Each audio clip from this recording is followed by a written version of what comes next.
The call to the member for McEwen. Thank you. My question is the Minister for Regional Development, Local Government and Territories. What is the Albanese Labor government doing to support local government? How is this different from other approaches? The call to the Minister for Regional Development, Local Government and Territories. Thank you, Mr Speaker, and I want to thank the member for McEwen for his question and note that because of his advocacy, 76,000 taxpayers in his electorate will be getting a tax cut. And a massive thank you to him for taking me in his electorate where we met with Macedon Rangers Council to see the work that they're doing for their communities.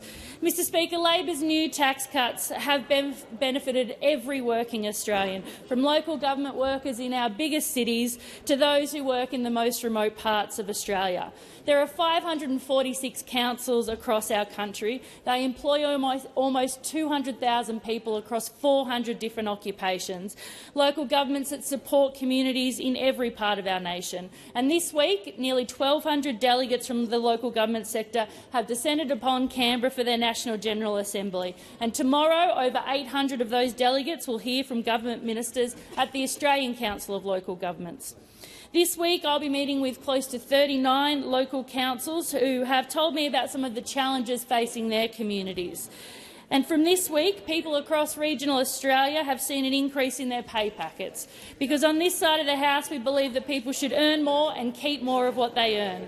And Labor's tax cuts will see a water and sewer apprentice working in the Hunter receive an additional $1,179 in their annual salary. On Christmas Island, one of our most remote local governments off the coast of WA, a recreational services manager earning $100,000 will see a tax cut of $2,179.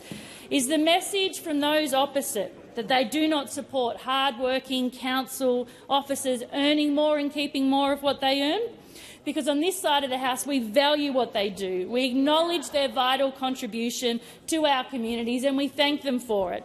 That is a very stark difference from those opposite, who froze indexation on financial assistance grants for 3 years, which has had a substantial impact on local councils' budgets, it's had a substantial impact on the maintenance of council assets, and it's had a substantial impact on what communities can expect from their local councils.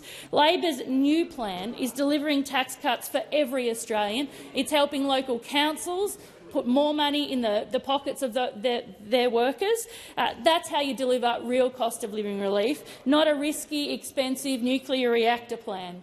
Can I acknowledge all of the councillors and the mayors and the CEOs who have come into this building this week and engaged with all members of this place, including the government, and say a big thank you for the work that you do on behalf of communities right across this country. Yeah.